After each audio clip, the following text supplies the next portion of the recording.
क्या होता है या क्या है। पाम संडे किसे कहते हैं इधर, या खजूर का इतवार, या खजूर का मतलब क्या होता है। हालेलुया। सबके पास है, थोड़ा देखिए, देखिए देखिए देखिए, हाँ हरा पीला सब है। और कितना ऊंचा उठ रहा है, हम देखिए हमारा कितना ऊंचा।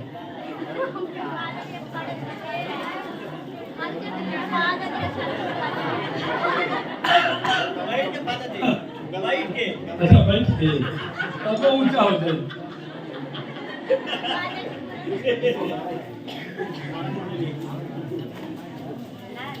तो हम और आप खुश नसीब है, जानते हैं क्यों? रखिए नीचे, क्योंकि हम लोग समझिए यरूशलेम में हैं। हमारे कागड़ा में हमारे पास इसमें से एक एक पत्ता है ना, इसको पता नहीं कहां से एक खोज के लाए, एक एक। हम बोले हमारे यहाँ आए होते, बृहस्पतिवार को ट्रेन पकड़े होते, शुक्रवार को शनिवार को मैं देकर पूर्वांचल से भेज देता, रविवार चले जाते, एक बोरा दो बोरा दे देता मैं इधर। कई लोग पास्टर बोलता है अरे इनका ठीक है, खजूर और तार दोनों है एक ही साथ। इधर खजूर भी है और आधा सऊदी अरब का अनुभव हम लोग ले रहे हैं, ठीक है। सऊदी अरब आधा है, नहर सब है पीछे।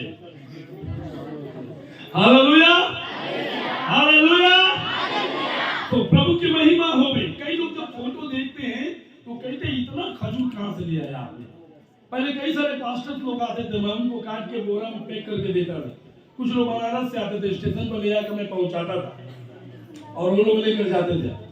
बहुत सारे लोग आते थे, एक से कान खबर पहुंच गया था तो कई लोग आते थे। वो बोलते थे पास्टर मैं बोरा लेकर आऊंगा या आप बोरा दे दीजिएगा, और मैं 4-5 बोरा मुंह पैक करके लेकर जाता था। क्योंकि कई लोग देखेंगे तो अरे ये क्या है ना। रात में सब लोग देख रहा था कि ये लोग गेट पर क्या कर रहा है, कैंची उची लेकर सब। उसमें से जो कांटा है तो आप जो आज आराम से लिए हुए ना, उसको आराम से आप ले नहीं पाते ना। हाँ, सबको टेक्निक्स का सुई लग जाता है इधर। Hallelujah hallelujah. तो प्रभु की महिमा हो में हम लोग सीख रहे थे, सुन रहे थे कि पाम संडे किसे कहते हैं, या खजूर का इतवार किसे कहते हैं, या खजूर का इतवार का मतलब क्या होता है। तो हम एक वचन को पढ़ेंगे इधर। पहले मैं आपको बता देना चाहता हूं, पाम संडे की 3 महत्वपूर्ण बातें हैं। पाम संडे खजूर का जो इतवार है उसका 3 महत्वपूर्ण बातें हैं, ध्यान से सुनेंगे। पहला, लिखना है तो लिख सकते हैं, यह प्रभु यीशु मसीह के विनम्रता और शांति का संदेश देता है। यह प्रभु यीशु मसीह का विनम्रता और शांति का संदेश देता है, खजूर का इतवार। दूसरा, यह दिन होली वीक माने पवित्र दिन, यह दिन होली वीक पवित्र सप्ताह को दर्शाता है, अर्थात यीशु के पुनरुत्थान में से जी उठने का पहला सप्ताह। यीशु मसीह के पुनरुत्थान में से जी उठने का पहला सप्ताह। तीसरी बात, यह दिन यीशु के बलिदान और पुनरुत्थान को याद दिलाता है कि यह पूरा सप्ताह महिमा और आश्चर्य से भरा हुआ सप्ताह है। हालेलुया। यह दिन हमें क्या करता है, याद दिलाता है। और मैं एक दिन को, मैं रात को 12 बज गया मुझे, और हम लोग एक दिन के बारे में हम आज लिखना है तो लिख सकते हैं। जैसे आज रविवार, आज के दिन होसन्ना, राजाओं के राजा का होसन्ना। आज का दिन जो है रविवार, होसन्ना, राजाओं के राजा की होसन्ना। कल सोमवार उन्होंने मंदिर को शुद्ध किया, जितने व्यापारी लोग था उसको सबको बाहर भगाया, और उसने कहा ये मेरा घर प्रार्थना का घर होगा। हालेलुया। मेरा घर मंगलवार उन्होंने लोगों को शिक्षा दिया कि ये मंदिर जो तुम देख रहे हो इसको गिरा दोगे, ये नहीं, ये इस मंदिर को जो तुम देख रहे हो इसको तुम गिरा दोगे, और मैं कहता हूं तीसरे दिन बाद मैं इस मंदिर को फिर से खड़ा, ये उपदेश का होगा। बुधवार यहूदी ने उन्हें धोखा रचने का साजिश रची। यहूदियों ने उसको बुधवार के दिन धोखा से उसको साजिश रचा और यहूदा इस्करियोती को 30 दिनार में यहूदी यीशु मसीह को क्या किया, पकड़वाया। ये बुधवार को। बृहस्पतिवार उन्होंने घुटने के बल बैठकर और ये बुधवार को उसने पैसा लिया यहूदा इस्करियोती और पकड़वाने के लिए साजिश रचा। लेकिन बृहस्पतिवार उन्होंने अपने चेलों के साथ घुटने के बल बैठकर चेलों के पांव धोए और धोने के बाद प्रभु भोज किया और उसके बाद गethsemane में गया प्रार्थना करने और वहां पूरा शासक अधिकारी रोम के सारे अधिकारी पहुंच चुके इधर। और शुक्रवार वहां के लोगों ने अर्थात उन्होंने उसे क्रूस पर क्या किया, चढ़ाया। शनिवार को वो मौन रहा इधर कब्र में और रविवार कब्र खाली हो गया क्योंकि यीशु मसीह मुर्दों में से जी उठा। हालेलुया। ये पूरे सप्ताह से लेकर अगले रविवार तक और एक इसको कहते हैं और होली वीक, पवित्र सप्ताह। क्या बोलते हैं, पवित्र सप्ताह। इसलिए बड़े नम्रता के साथ, बड़े दीनता के साथ और बड़ी बुद्धिमत्ता के साथ अपने लाइफ को चलाएं। इधर उपवास करिए और प्रार्थना करिए, बाइबल को पढ़िए, वचन को पढ़े। हम लोग एक वचन को आज खोलेंगे, मरकुस रचित सुसमाचार 11 अध्याय, मरकुस रचित सुसमाचार 11 अध्याय, मरकुस रचित सुसमाचार 11 अध्याय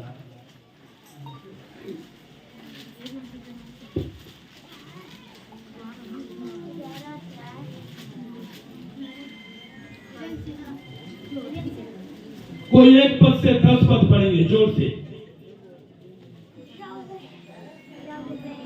जल्दी जल्दी पढ़िए, जल्दी। जब वे यरूशलेम के निकट इधर जी जैतून पहाड़ पर बैतफगे और बैतनिया के पास आए तो उसने अपने चेलों में से 2 को यह कहकर भेजा, सामने के गांव में जाओ और उसमें पहुंचते ही एक गदही का बच्चा जिस पर कभी कोई नहीं चढ़ा जी, बंधा हुआ तुम्हें मिलेगा जी, उसे खोल लाओ जी। यदि तुमसे कोई पूछे यह क्यों करते हो तो कहना प्रभु को इसका प्रयोजन है, आगे और वह शीघ्र उसे यहाँ भेज देगा। उन्होंने जाकर उस बच्चे को बाहर द्वार के पास चौक में बंधा हुआ पाया और खोलने लगे। उनमें से जो वहाँ खड़े थे कोई कहने लगा, यह क्या करते हो, गदही के बच्चे को क्यों खोलते हो? जैसा यीशु ने कहा था वैसा ही उन्होंने उसे कह दिया। तब लोगों ने उन्हें जाने दिया। उन्होंने बच्चे को यीशु के पास लाकर उस पर अपने कपड़े डाले और वह उस पर बैठ गया। तब बहुतों ने अपने कपड़े मार्ग में बिछाए और औरों ने खेतों में से डालियां काट काट कर फैला दी। जो उसके आगे आगे जाते और पीछे पीछे चले आते थे, पुकार पुकार कर कहते जाते थे, होशाना, धन्य है वह जो प्रभु के नाम से आता है, हमारे पिता दाऊद का राज्य जो आ रहा है, धन्य है, आकाश में होशाना।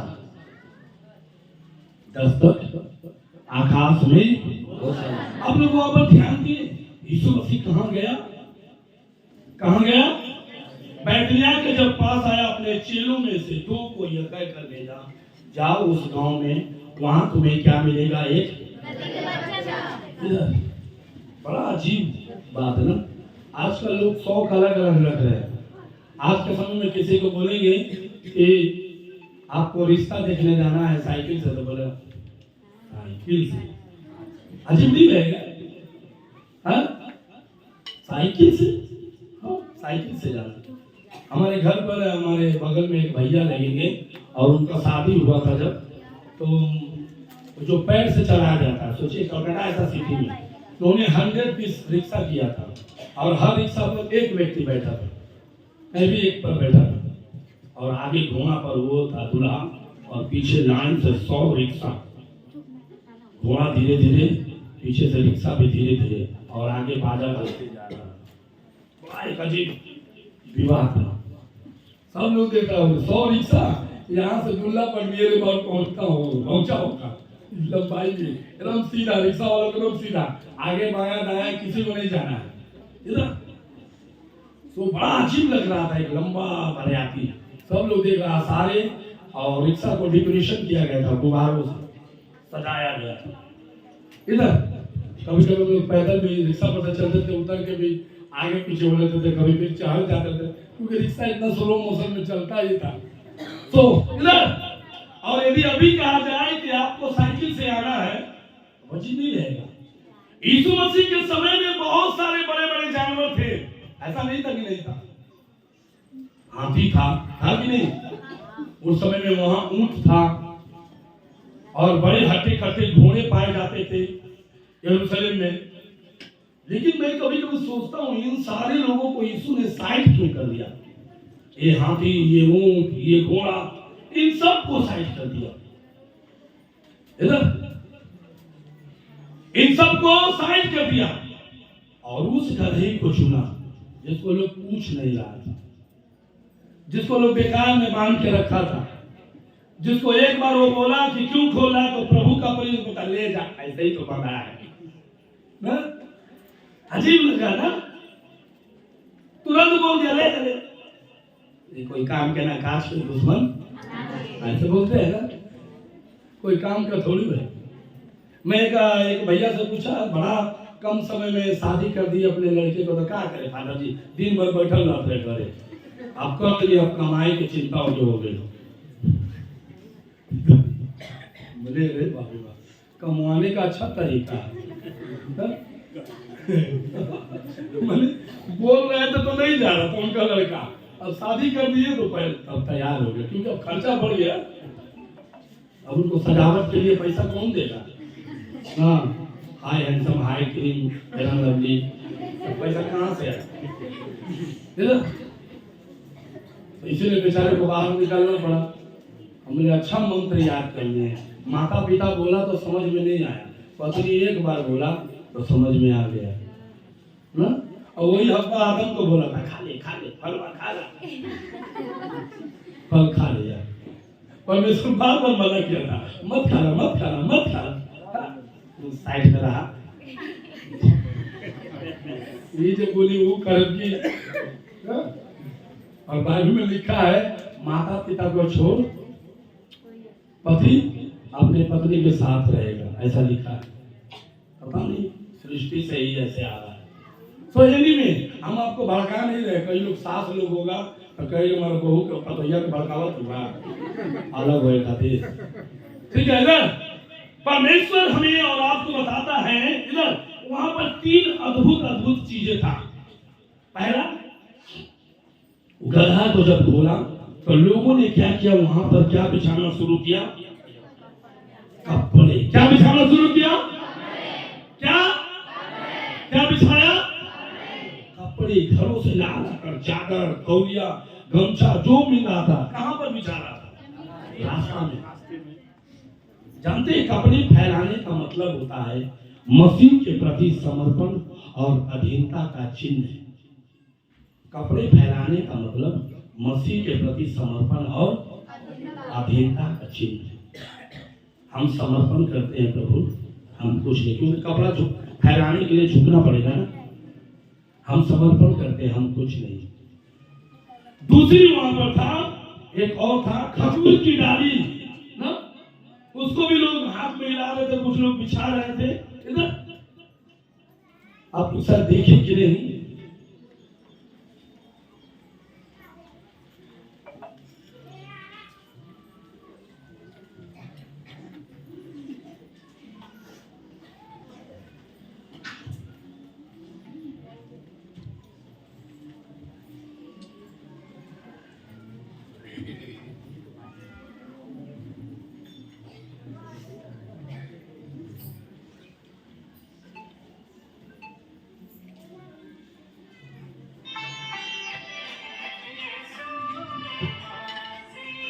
खजूर की जितनी डालियां हैं,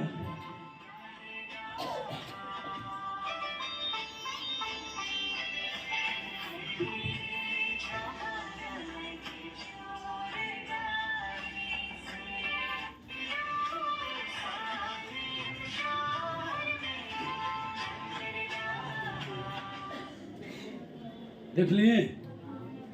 इधर इधर खजूर की डाली को लोग हिला रहे हैं और रास्ते में खजूर की डाली का अर्थ होता है मसीह के प्रति आनंद और विजय का वो प्रतीक है। आनंद और विजय का प्रतीक इधर कि वो मसीहा था जो पाप को नाश करने आया। तीसरी चीज आज हम लोग सीखेंगे, सबसे बड़ी बात, और वो था गदही का अर्थ। इधर गधी को यीशु ने आखिर क्यों डिसाइड किया?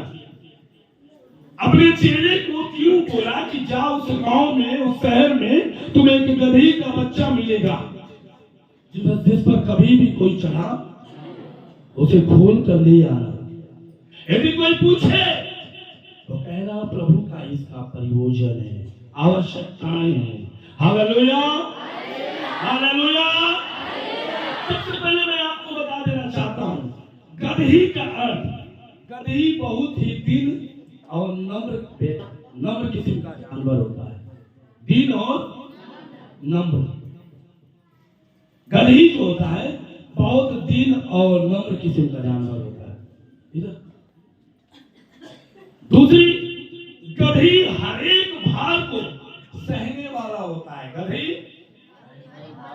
हर एक भार, चाहे जैसा भी बोझ डाल दीजिए। तीसरी, चाहे वो हल्का हो या भारी हो। चौथी बात, गदही अपने मालिक के ऊपर कभी भी कुड़कुड़ाता नहीं। गदही अपने मालिक के ऊपर कभी भी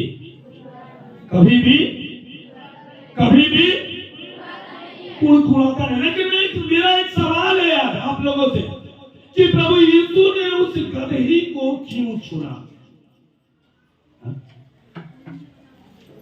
बहुत सारे जानवर तो थे, लेकिन गदही को क्यों चुना? इधर हम एक वचन में जाएंगे, खोलेंगे।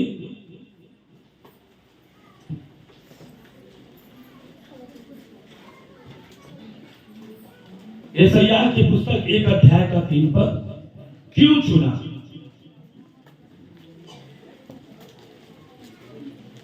यशायाह 1 का 3, जल्दी पढ़ेंगे, जल्दी। बैल तो अपने मालिक को और गधा अपने स्वामी की चरनी को पहचानता है, परंतु इस्राएल मुझे नहीं जानता, मेरी प्रजा विचार नहीं करती है। इधर बैल अपने मालिक को और गधा अपने वो पहचानता है। इधर प्रभु यीशु ने उस गधे को चुना क्योंकि वो जानता है कि ये गधा जो है ये अपने मालिक के प्रति वफादार होता है। इधर पहले, सबसे पहले यीशु मसीह और किसी लोगों के लिए नहीं आया था, वो मात्र यहूदी इस्राएलियों के लिए आया था। इसके लिए आया था, सिर्फ इस्राएलियों के लिए, यहूदी लोगों के लिए। इधर सिर्फ यहूदी के लिए आया था यीशु मसीह, और किसी के लिए नहीं, क्योंकि वो उसके बीज लोग था। लेकिन उसी इस्राएलियों ने उसको पहचाना नहीं। उसी यहूदी लोगों ने कहा इसको क्रूस पर चढ़ाओ। उसी यहूदी लोग, उसी लोगों ने, जिस लोगों के लिए वो अपना जान तक देने के लिए तैयार था, उन्हीं लोगों ने बोला मैं इसको नहीं, बरअब्बा को चाहता हूं। इसको हटाओ मेरे नजर के सामने से। और जैसे ही ये बात बोला, यीशु के अंदर नमी आ गया। मंदिर का पर्दा फटने का कारण था, रीजन था। जो जिंदगी में पर्दा नहीं फटा ऊपर से नीचे, उस दिन क्यों फटा? ये मेरा विषय नहीं है। मैं ये कह रहा हूं कि मात्र वो उपमा, वो अधिकार, वो आज्ञाएं, वो आशीषें, वो सारा धन प्रतिमय सब किसके लिए था? इस्राएलियों के लिए। वहां बलि का बैल अपने मालिक को, गधा अपने स्वामी को पहचानता है, पर इस्राएली को विचार भी नहीं करता, बातचीत भी नहीं कर रहा, अपने जीवन के लिए भी खबर है। और इसलिए परमेश्वर ने अपना मुंह को किधर किया? उन दीन लोगों के ऊपर, उन नम्र लोगों के ऊपर, उन पीछे मारे कूटे, दीन, दरिद्र, गरीब और बीमार में पीड़ित, ग्रसित कर्ज से दबा हुआ इन लोगों के ऊपर अपना दृष्टि को करना शुरू किया। वो जानता था ये इन्होंने हमारा बात नहीं सुना। इधर यहाँ हमने से कोई भी यहूदी और इस्राएली नहीं है। इधर सबका अलग अलग दुख है, सबका अलग अलग क्रियाएं हैं लाइफ में। प्रभु का वचन कहता उसने ही उस गदही को लेकर आया तो उसके अंदर कुछ खासियत होता है, कुछ गुण होता है, कुछ क्वालिटी होता है। हम एक जगह पढ़ेंगे, न्यायों की पुस्तक 15 अध्याय को पढ़ेंगे, न्यायों की पुस्तक 15 अध्याय को पढ़ेंगे। जल्दी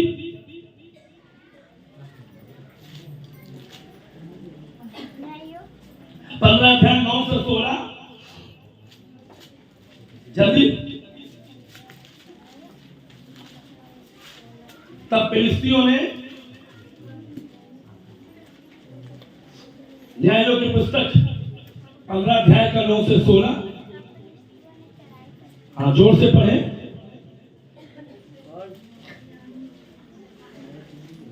तब फिलिस्तियों ने चढ़ाई करके यहूदा देश में डेरे खड़े किए और लड़ी में फैल गए। तब यहूदी मनुष्यों से उन बड़ा अजीब लगता है, एक बच्चा खोल रहा है लेकिन यहाँ सब एमए बीए पतरा पोती लेके बैठा है। अभी यूट्यूब बोलेगा ना तो खटाखट खोलेगा। जोर से पढ़ो, कोई और। तब फिलिस्तियों ने चढ़ाई करके यहूदा देश में डेरे खड़े किए और लही में फैल गए। तब यहूदी मनुष्यों ने उनसे पूछा, तुम हम पर क्यों चढ़ाई करते हो? उन्होंने उत्तर दिया, सिमसोन को बांधने के लिए आए हैं, चढ़ाई करते हैं कि जैसा उसने हमसे किया वैसा ही हम भी उसके साथ करेंगे। तब 3000 यहूदी पुरुष एताम नामक चट्टान की दरार में जाकर सिमसोन से कहने लगे, क्या तू नहीं जानता कि फिलिस्ती हम पर प्रभुता करते हैं? फिर तूने हमसे ऐसा क्यों किया? ये यहूदी लोग किससे बोल रहा है? सिमसोन से, क्योंकि सिमसोन ने एक गलती किया था। फिलिस्ती लोग आता था और पूरा इस्राएलियों का फसल को लूट कर लेके चल जाता था। मेहनत कौन करता था? इस्राएली, और फल को कौन ले जाता था? फिलिस्ती। इधर और वैसे ही धीरे धीरे हमारे बीच में ईस्ट इंडिया कंपनी ने भी किया, जिसको कर बोलते हैं। ये बातें सिमसोन को बहुत खराब लगा। तेरी मेहनत हम दाना हम छिप रहे, 300 लोमड़ी को पकड़ा। कितना लोमड़ी जानते सुधीर? देखे कितने लोग बोले नहीं देखे? कितने लोमड़ी देखे? बाप रे बाबा, गिना चाहिए। लोमड़ी नहीं देखे हैं? हम भी देखे हैं टीवी में, ओरिजिनल भी देखे हैं नहर पर। लोमड़ी देखे है ना? कितना फुर्तीला और चुस्त होता है। और ये सिमसोन कितना पका? 300, और जोड़ा किया, मतलब 150 जोड़ा बनाया और उसके पूंछ में कपड़े लपेट कर तेल डाल दिया और आग लगाकर छोड़ दिया, जोड़ा कर। फिलिस्ती का खेत पूरा जल के, अनाज जितना रखा था सब जल के आग बबूला हो गया था कि मेरे सारे अनाज को इसने, सिमसोन ने जला दिया। और वो लोग करीबन यहाँ पर लिखा है 3000 इधर थे वो लोग संख्या में। और वहां पर लिखा है तब 3000 यहूदी पुरुष एताम नामक चट्टान के दरार में जाकर सिमसोन से, 3000 यहूदी लोग था, जाकर पहले सिमसोन से कहने लगा, क्या तू नहीं जानता कि फिलिस्ती हम पर प्रभुता करते? फिर तूने हमसे ऐसा क्यों किया? आगे उसने उनसे कहा, जी जैसा उन्होंने मुझसे किया था, उन्होंने मुझसे मेरा अनाज लूटा, हम भी लूट दिया, वैसा ही मैंने भी उनसे किया है। भी उसी तरह किए। उन्होंने उससे कहा, हम तुझे बात कर, हम तुझे, ये यहूदी बोल रहा है सिमसोन को, ऐसा कर हम तुझे रस्सी से बांधकर फलिश्तियों के हाथ में कर देने के लिए आए फलिश्तियों के हैं। हाथ में कर देने के लिए यहाँ पर आए।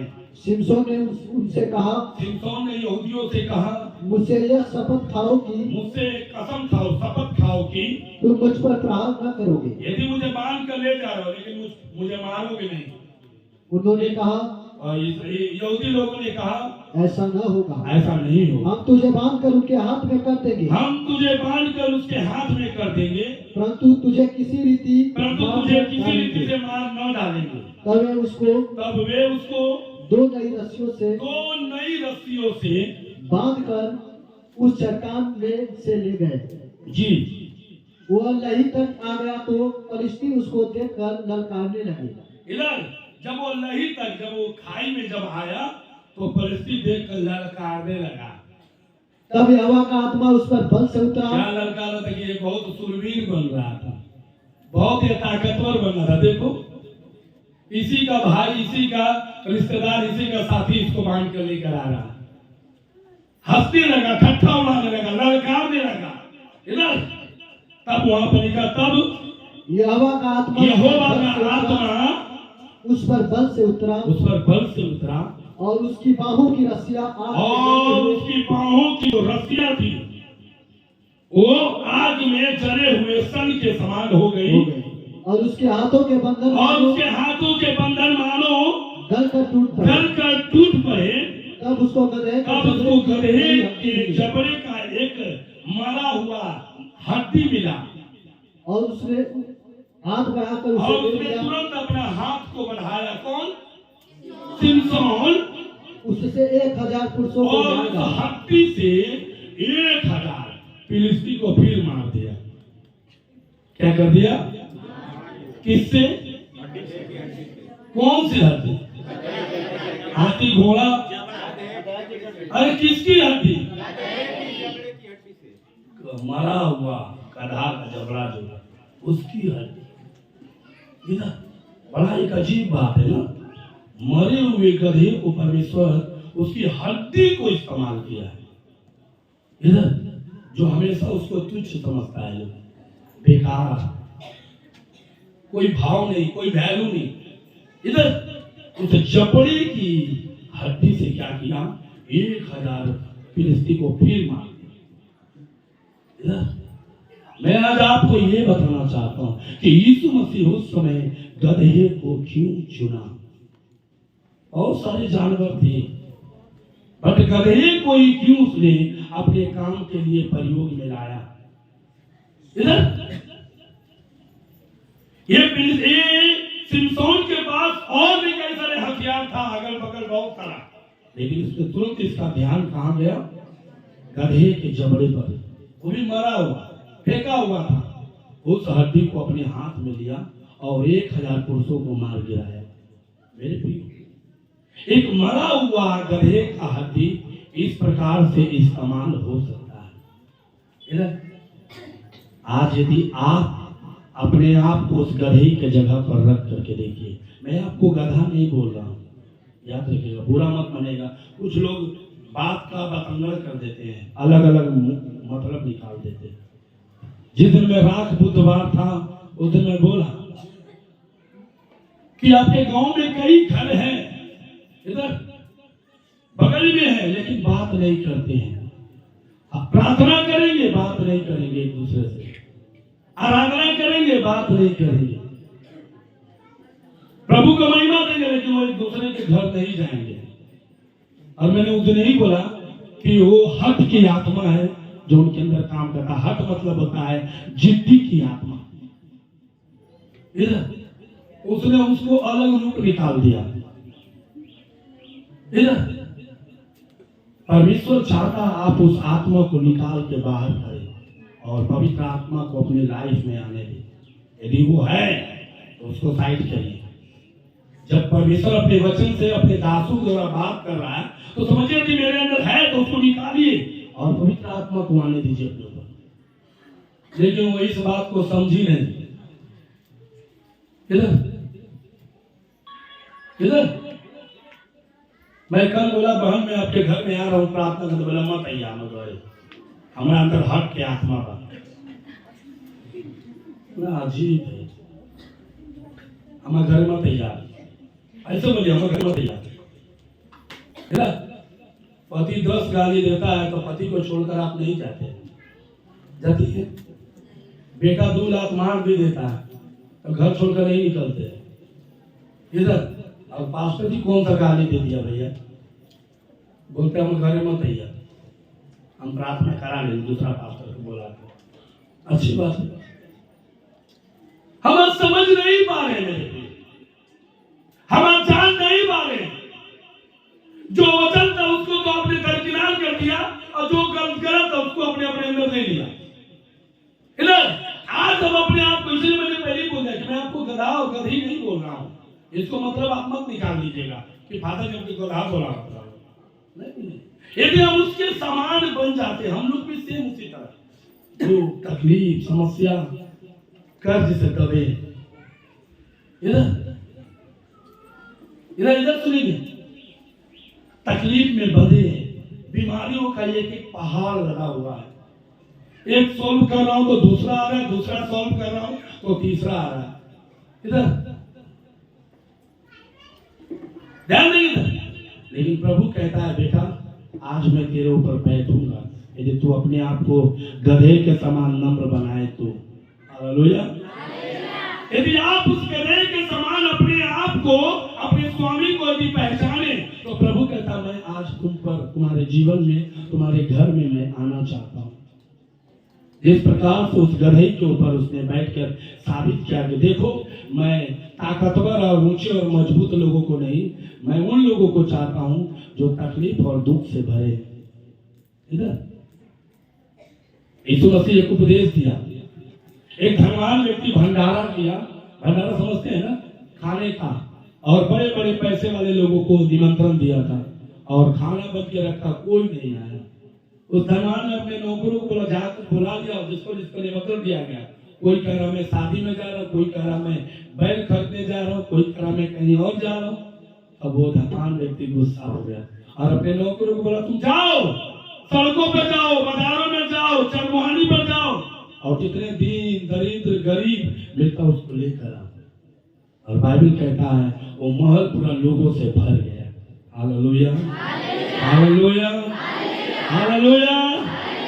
कई लोग कहता है ना कि चर्च में बड़ा लोग ना जाना, कारण यही है, कारण यही है क्योंकि उसको परमेश्वर साइड कर दिया है पहले। वो झुकना नहीं चाहता है, वो नम्र बनना नहीं चाहता है, वो अपने स्वभाव को बदलना नहीं चाहता है, वो अपने जीवन में यीशु को आने नहीं देना चाहता है। गधे को इसलिए नहीं चुना। आप जरा सोचिए ना, आपके गांव में आपसे कितने पैसे वाले होंगे, होगा है? कई लोग, कितना जमीन आपसे दुगना तिगुना होगा। उसके बच्चे कई सारे अलग अलग पोस्ट पर या वो भी कोई अलग स्थान पर काम कर रहे होंगे, होगा। लेकिन आप नहीं है उस जगह पर।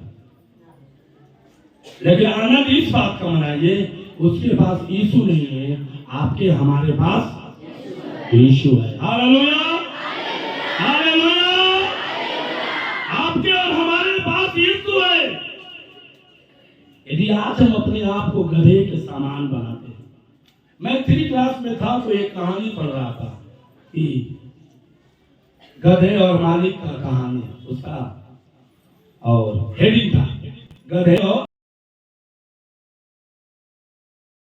और एक मालिक ने अपने कुछ गधे को लेकर आया और कुछ गधे पर नमक का बोरा बांध दिया। क्या बांध दिया? और कुछ गधे पर रुई बांध दिया। क्या बांध दिया? अब जिस पर रुई बांधा था वो पूरा मटक मटक चल रहा था। समझ रहे ना? हल्का था ना? हाँ, पूरा पूंछ घुमावे इधर उधर पूरा। और जिस पर नमक था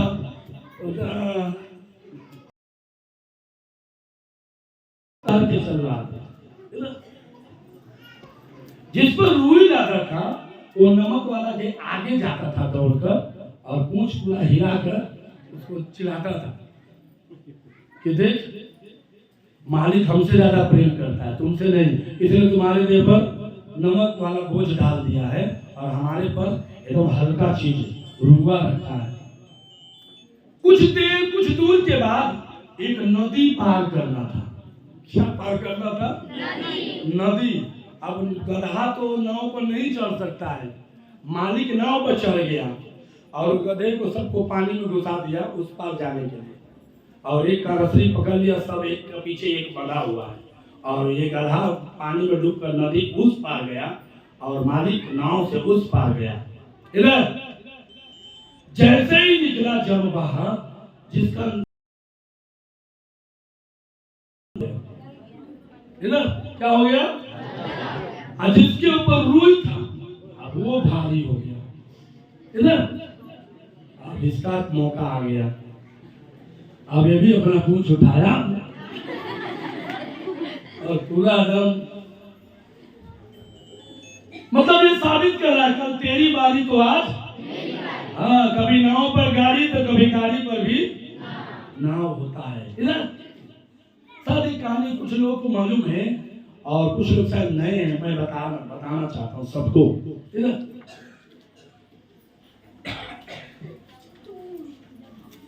एक माता जी हमारे भारत की थी और वो जिस चर्च में जाती थी वहां पर हमेशा हालेलुया हालेलुया महिमा हो बोला जाता था। और एक दिन वो अपने बेटे के पास चली गई, आउट ऑफ कंट्री, विदेश में। इधर लेकिन जब अपने बेटे के पास गई तो बोला अपने बेटे को, सबसे पहले बेटा मुझे चर्च दिखा दो जहां तुम जाते। बोला ठीक है, हम संडे को मम्मी आपको लेकर चलेंगे उस चर्च में। आपको संडे का वो इंतजार कर रही थी माता जी। जब संडे आया सुबह सुबह जल्दी जल्दी माता जी तैयार हो गई, कहां जाने के लिए? चर्च। इधर वो जैसे ही गई और पास्टर जब जोश में प्रचार कर रहा था, माता जी खड़े होकर बोल रही है हालेलुया हालेलुया, प्रभु की स्तुति हो, हालेलुया। कोई बोल ही नहीं रहा, खाली वही माता जी खड़ा होकर बोल रही है। क्या बैठे जी?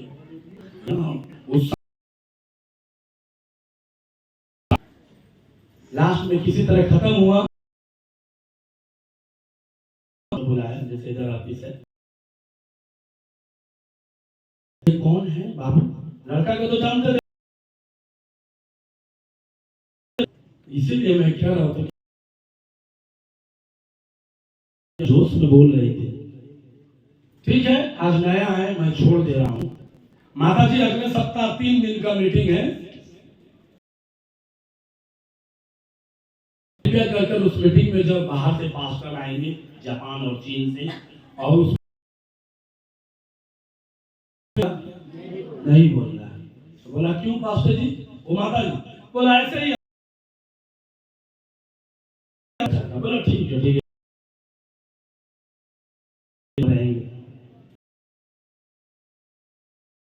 चली गई। जब पहला दिन और जैसे ही वो पास्टर प्रचार कर, ये माता जी सबके बीच में खड़ा होकर बोले हालेलुया।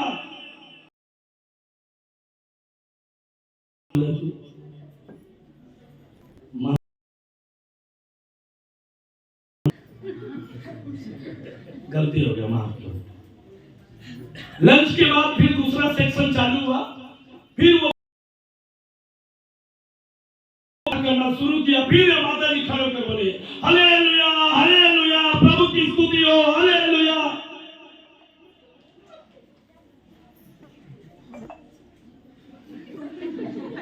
गलती हो गई। किसी तरह शाम हो गया, प्रार्थना तो एक दिन का खत्म हो गया। वो माता जी और उसके बेटे दोनों को ऑफिस में बुलाया। एक आदमी को बोल तो बोला इधर बुलाने, आपको हालेलुया नहीं बोलना, तो आप क्यों बोले? और गलती हो गया, क्या करें? हम जिस चर्च में जाते हैं ना भारत में, वहाँ पर पास्टर जी खूब बोलता है, इसलिए हमको हमारे अंदर जोश आ जाता है। अच्छा ठीक है, जोश को अपने पास रखिए और अब मत बोलेगा 2 दिन और मीटिंग बचा हुआ है, ठीक है? दूसरा दिन मीटिंग चालू हुआ, फिर वो पास्टर जी जोश के साथ प्रचार करना शुरू किए। फिर वो माता जी खड़े होकर बोल रही है, हालेलुया हालेलुया हालेलुया। इतना समझाएं, ये पास्टर सोचे कि अब तो ये नहीं मानेगी, और उसके जितने सीनियर लोग आए थे वो बार बार इसकी तरफ ताक रहे थे, वो चर्च का पास्टर की तरफ जो मीटिंग करवाया था, कि ये कौन है जो बोल रहा है। इधर लंच के समय में माता जी को बुलाया गया, फिर से ऑफिस में व्यक्ति उसको बुलाया, देखिए माता जी अभी आधा सेक्शन बाकी है आज, और कल पूरा मतलब 1.5 दिन है, ऐसा करिए आप हालेलुया मत बोलिएगा। यदि आप नहीं बोलते हैं ना तो हम आपको 2 जोड़ा यहाँ का विदेश का सैंडल समझते हैं, चप्पल हम आपको यहाँ का विदेशी चप्पल देंगे, 2 जोड़ा। कितना जोड़ा? 2। ये भी बोले बहुत विदेशी ब्रांड चप्पल पहना बहुत इधर अजीब महंगा होता है। इधर जब प्रार्थना शुरू हुआ, फिर पास्टर साहब जोश में जब वचन बोले, फिर वो माता जी खड़े होकर कह रही है, हालेलुया हालेलुया, प्रभु की स्तुति हो, हालेलुया। यार कोई ना निकल गया पास्टर, बोलो कल 1 दिन बचा है मत बोलिएगा। लेकिन ये पास्टर को डर था कि जब ये इतना दिन से नहीं समझ जरूर ये कल गड़बड़ जरूर। चर्च के 4 लड़कों को, सुधीर, आनंद, ये सब विपिन और प्रशांत को तैयार करके रखा।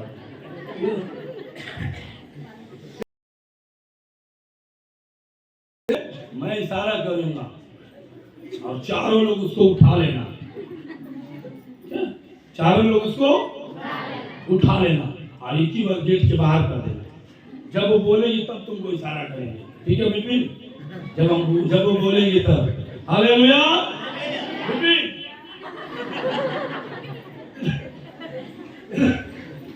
इधर एकदम 4 कमांडर एकदम तैयार था, इशारा का बस देर था। जैसे ही प्रचार शुरू हुआ और ये माता जी फिर खड़ा हो गए, प्रभु की स्तुति हो, हालेलुया, प्रभु की इशारा के चारों उठा लिया, चारों लोग जो आज प्रभु की स्तुति हो, प्रभु की स्तुति हो।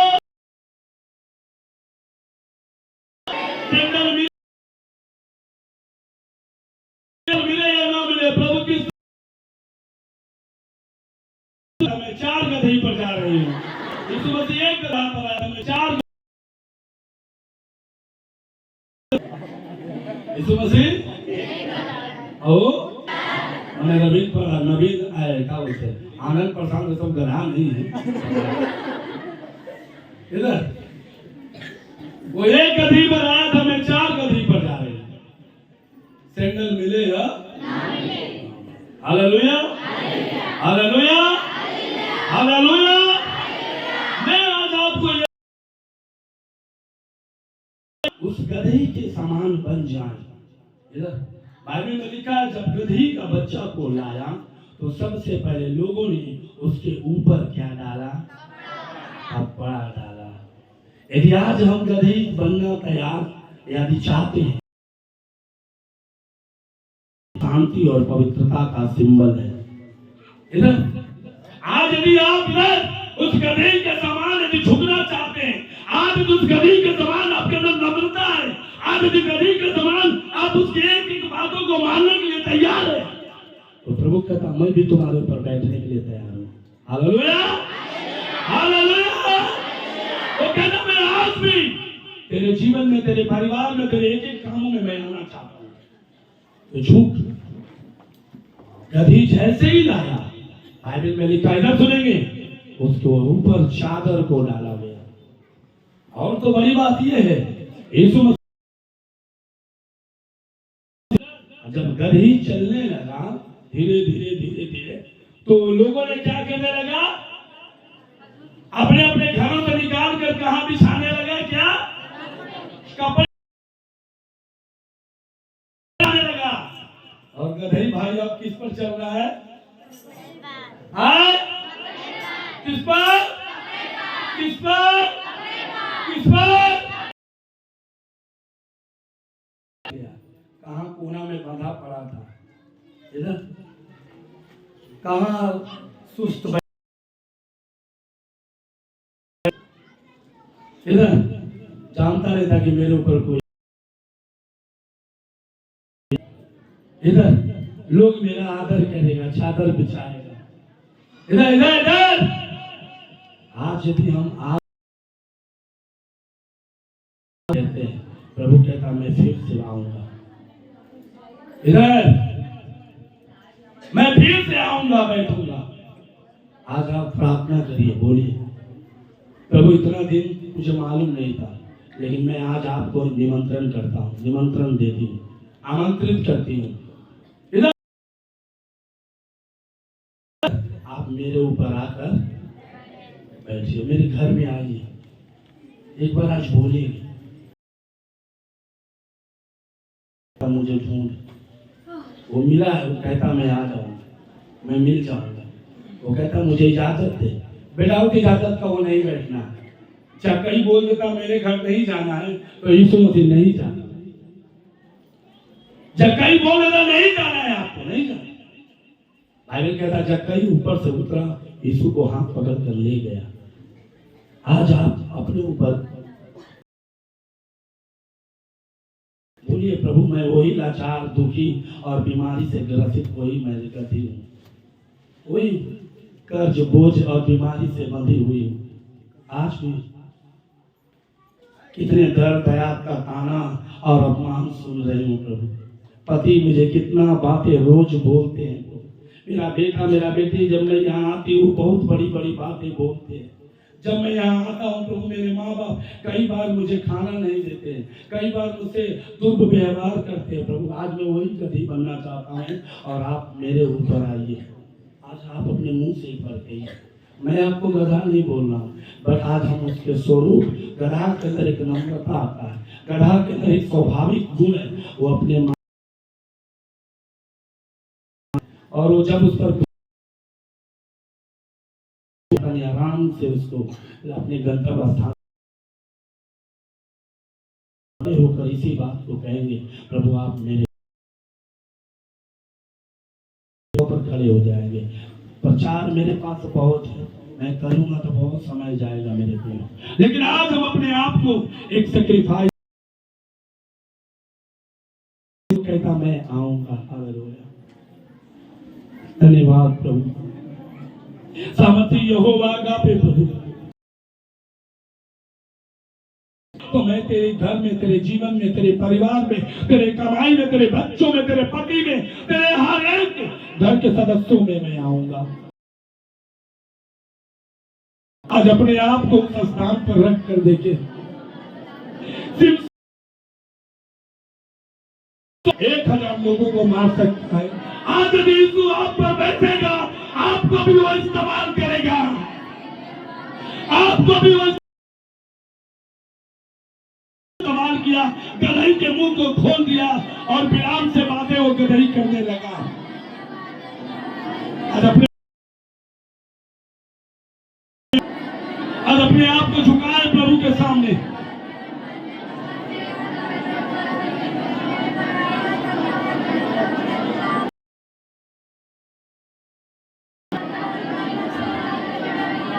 धन्यवाद मेरे स्वामी, सेनाओं का परमेश्वर सामर्थी पिता,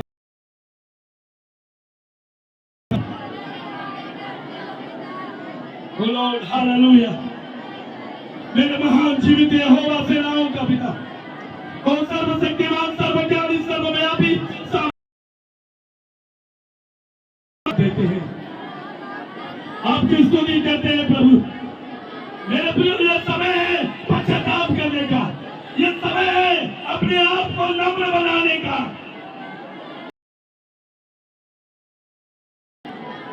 मेरे घर में आप आइए, मेरे पति के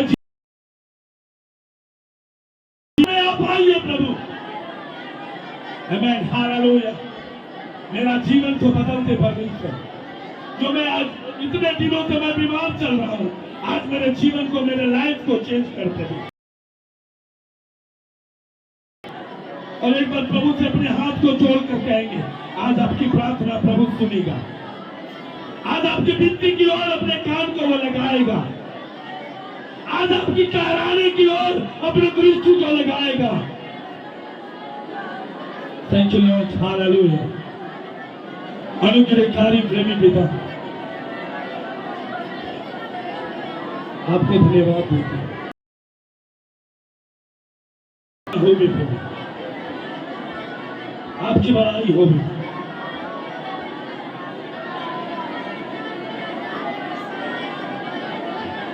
यस,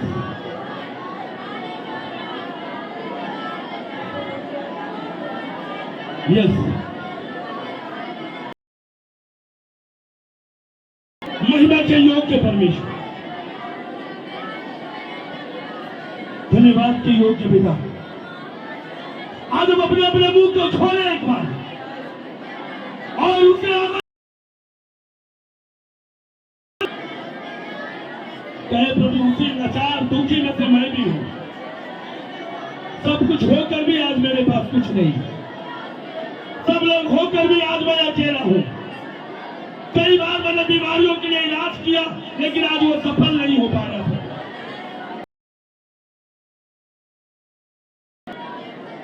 और राजाओं का राजा, प्रभुओं का प्रभु,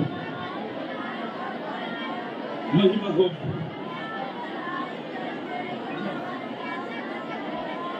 hallelujah, thank you, thank you Lord.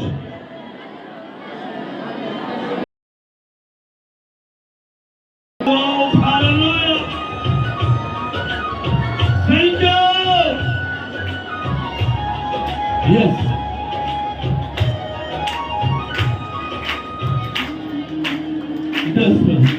तेरा नाम पवित्र है, तेरी महिमा उच्च है, तेरे चरणों में जीवन है, तेरा नाम पवित्र है, तेरा नाम हालेलुया। प्रभु तो पवित्र है प्रभु, और हम चाहते हैं कि हम हमारे पापी जीवन में आप आए, हमारे व्यवहारिक जीवन में आप आए। Thank you. तेरा नाम पवित्र Yes, है, तेरा नाम पवित्र है, Jesus, तेरा नाम पवित्र है, thank you.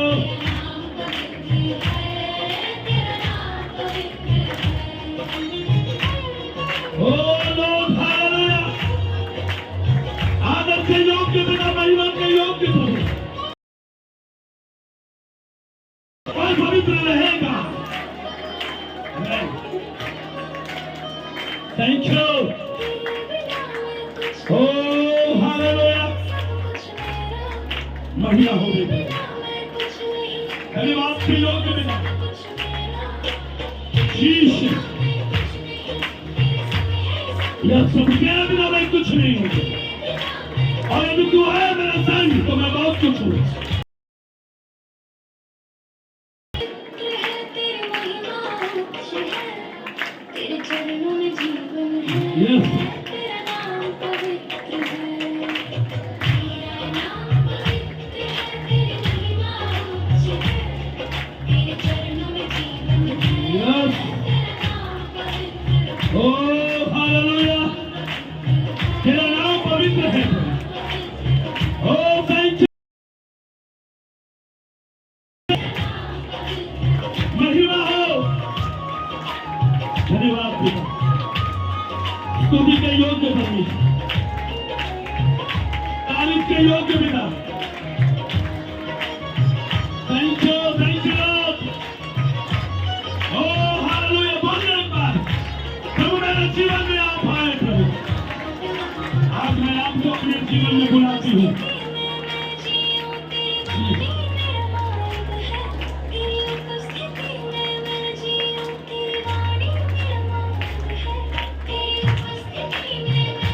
Oh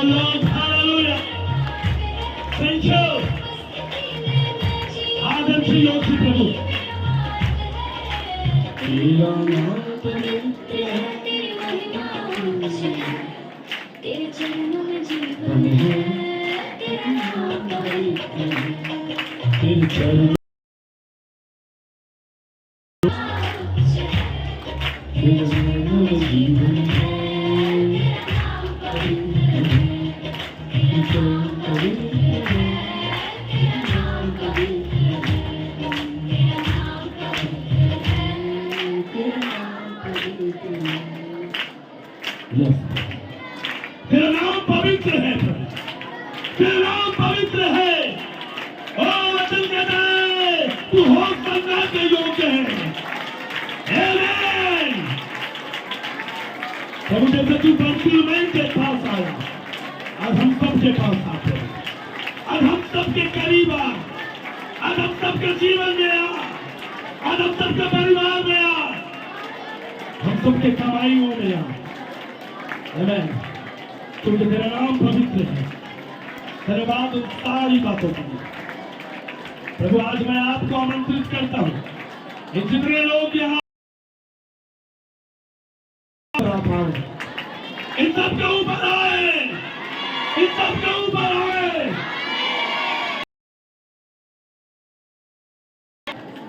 वो लाचार बना हुआ अकेला था, लेकिन जब कलीसिया के ऊपर आप आए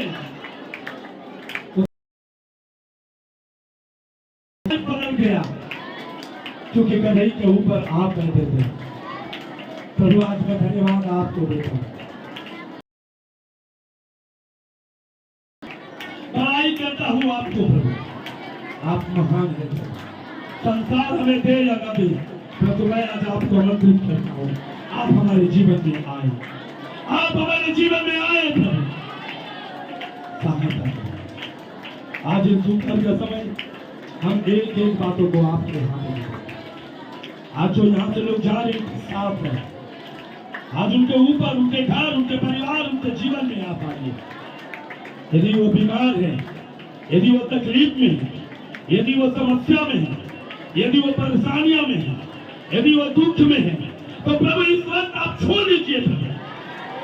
जो बीमारी है उनके पेट में, जो बीमारी है उनके शरीर में, मैं आज प्रार्थना करता हूँ वो विश्वास करे, मैं प्रार्थना करता हूँ यीशु का नाम में वो बीमारी चली जाए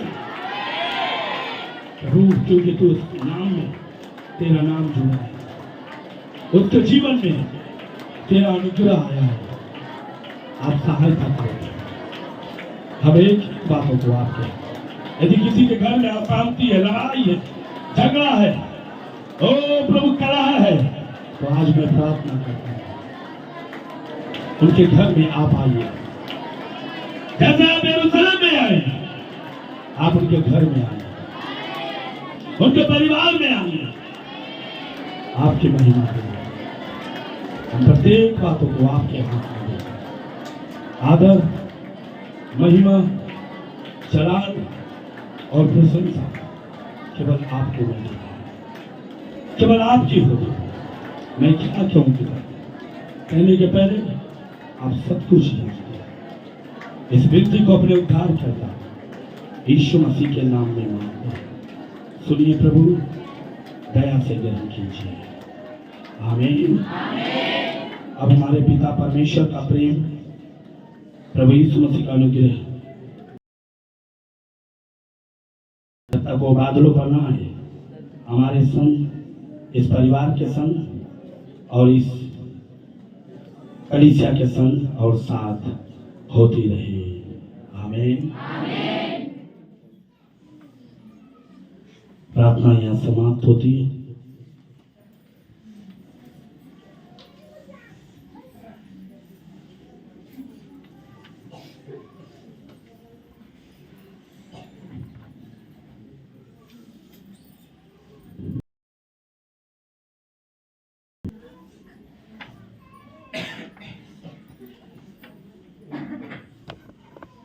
प्रभु की शांति, प्रभु का अनुग्रह और दया आपके साथ होती रहे। मंडी कृपया अपने स्थानों पर बैठ जाएं। प्रार्थना समाप्त होती, प्रभु से